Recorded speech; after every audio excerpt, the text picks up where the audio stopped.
پچھلے دنوں ایک 22 سالہ بچہ نے 55 منٹ مجھے فون پہ صرف ماں بہن کی گالی نہیں دی، باقی سب کچھ کیا، اور میں 55 منٹ سنتا رہا۔ ایک ہفتہ میرے سر کا درد نہیں گیا۔ 55 منٹ، اور 22 سال کا ان پڑھ نوجوان وہ بکواس کرتا گیا، اور میں 55 منٹ میں سنتا ہی رہا۔ ہر تھوڑی دیر بعد میں کہتا بیٹا کو ٹھنڈے تو ہو جاؤ، کوئی ہنس کے تو دکھا دو، کوئی آؤ، کوئی پیار محبت کی بات بھی کر لیں۔ آخر میں جا کر کہنے لگا ایک بات ہے کہ آپ کا صبر بہت بڑا ہے، آپ نے مجھے بہت برداشت کیا۔ دعوت دینے میں داعی ذلیل ہوتا ہے، جس کو دعوت دی جا رہی وہ اس کو ہم احترام دیتے ہیں، عزت دیتے ہیں۔ شرابی آ رہا ہے ہم عزت دے رہے ہیں، جواری آ رہا ہے، زانی آ رہا ہے، سود خور آ رہا ہے، تشریف لائی بیٹھ جی۔ تو تیسری بات یہ چاہتا ہوں کہ آپ کا تبلیغ میں جانے کا جو جذبہ ہے وہ نبیوں والا ہو۔ یہ بات کے جذبے بنے ہیں، پڑھانے بیٹھ جاؤں، پڑھنے بیٹھ جاؤں، کتاب لکھوں، کوئی کہیں ممبر پہ بیٹھ جاؤں، کہیں خطابت پہ بیٹھ جاؤں، کہیں درس قرآن مل جائے، کہیں دارالافتاء مل جائے، یا کسی شیخ کا مرید ہو جاؤں تو مجھے خلافت مل جائے اور میری پیری مریدی بھی چل جائے، یہ بہت بات کے جذبے ہیں۔ میرے نبی اور صحابہ تھا کبھی عرش پر کبھی فرش پر، کبھی ان کے در کبھی در بدر، غم عاشقی تیرا شکریہ میں کہاں کہاں سے گزر گیا، کہیں راستوں میں تنہا کہیں ہوں ورود صحرا، میں جنوں کا ہم سفر ہوں میرا کوئی گھر نہیں ہے۔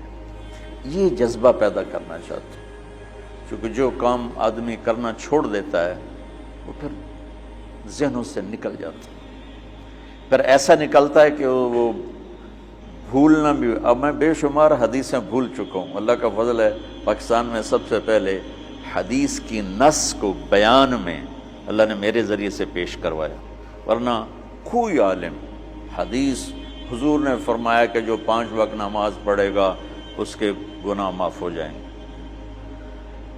اس طرح تو بیان ہوتی تھی، لیکن اس کو اس کی نص کے ساتھ من قام رمضان ایمانا و احتسابا غفر له ما تقدم من ذنبه۔ اور یہ میں نے نا، یہ ہے بات 82 میرا بیان تھا لاہور مرکز میں فجر کے بعد، تو اس کے بعد میں بیٹھا ہوا تھا تو دو بالکل نہیں وہاں نہیں، ادھر متراں والی میں اجتماع تھا، تو میرا بیان ہوا عصر کے بعد، مغرب کے بعد مولانا نذر الرحمان صاحب، تو میں مسجد میں بیٹھا تھا تو دو بالکل ان پڑھ بوڑھے آپس میں تبصرہ کر رہے ہیں، پنجابی تھے، یار وہ مولوی بچہ جو ہے یہ تو حدیثاں ہی پڑھی گیا، حدیثاں ہی پڑھی گیا، وہ اتنا اثر لے رہے تھے اس کی، قرآن ہی پڑھی گیا، حدیثاں ہی پڑھی گیا۔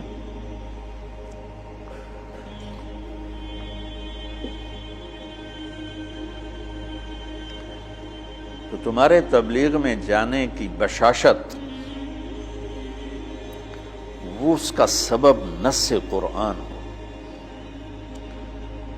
اور فرمان رسول ہو۔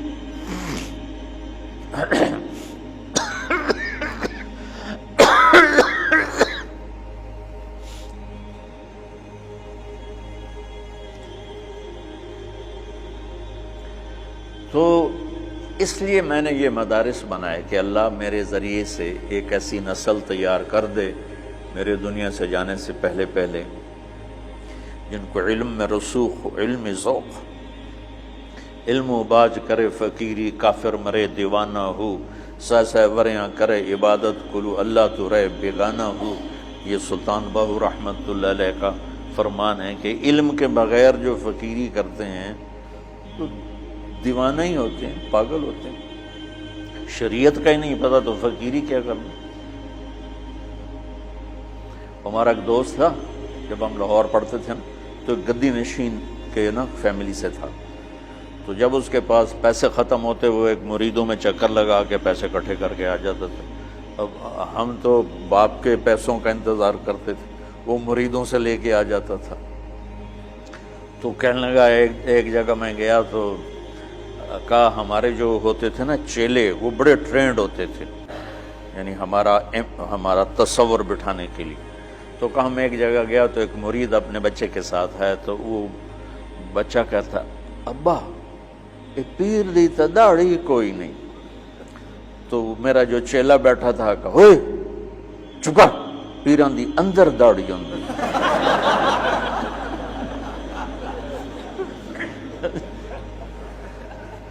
پیران دی اندر داڑھی اندر۔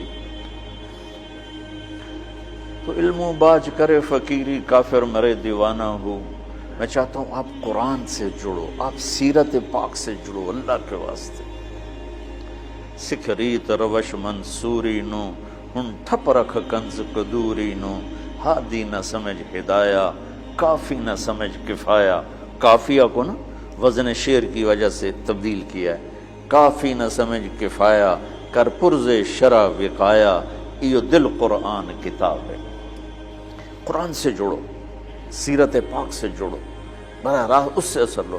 عالمگیری میں یہ لکھا ہے، فتاوی محمودیہ میں یہ لکھا ہے، فتاوی رشیدیہ میں یہ لکھا ہے، فتاوی دارالعلوم دیوبند میں یہ لکھا ہے، وہ ہمارے سر آنکھوں پر ہے، لیکن ہم مستدل حدیث کو بنانا چاہتے ہیں، ہم سیرت سے اثر لینا چاہتے ہیں۔ میرے نبی نے یہ کیا، میرے نبی نے یہ، ٹھیک ہے ہم مقلد ہیں، ہم غیر مقلد نہیں ہیں، اور ہم علماء دیوبند کی تحقیق پر راضی ہیں۔ ہاں چھوٹا موٹا اختلاف تو ہر پڑھنے والا کرتا ہی ہے، تو اس کا مطلب یہ نہیں ہوتا کہ وہ اس سے نکل گیا ہے، جزوی اختلاف ہر جگہ ہوتا ہے۔ تو تم سیرت سے جڑو، تم قرآن سے جڑو، تمہارے اخلاق عالی شان، تمہیں اللہ کا پیغام پہنچانے کا تمہارے اندر جذبہ۔ یہ تین چیزوں پر میں نے ان مدارس کی بنیاد رکھی۔ اس میں کامیاب ہو سکوں گا یا نہیں ہو سکوں گا یہ تو میرا اللہ ہی جانتا ہے، لیکن میری کوشش اسی پر ہے کہ میں، چونکہ ہماری نسل جو آج مدارس سے تیار ہو رہی ہے وہ انتہائی منفی ذہن کی تیار ہو رہی ہے، اور ایک بچہ معصوم ذہن کے ساتھ آتا ہے اور 11 سال 15 سال کے بعد جس بھی مکتب فکر سے وہ نکلتا ہے وہ باقی سب کی نفرت لے کے نکلتا، اس کے دل میں کسی کے لیے محبت اور ہمدردی نہیں ہوتی۔ اور یہ کتنی نادانی کی بات کہ اگر میں اپنے آپ کو اہل حق میں سے سمجھتا ہوں تو میرے ذمہ ہے کہ میں ان کی ہمدردی اور محبت میرے اندر اتری ہوئی جن کو میں اس راستے سے ہٹانا چاہتا ہوں،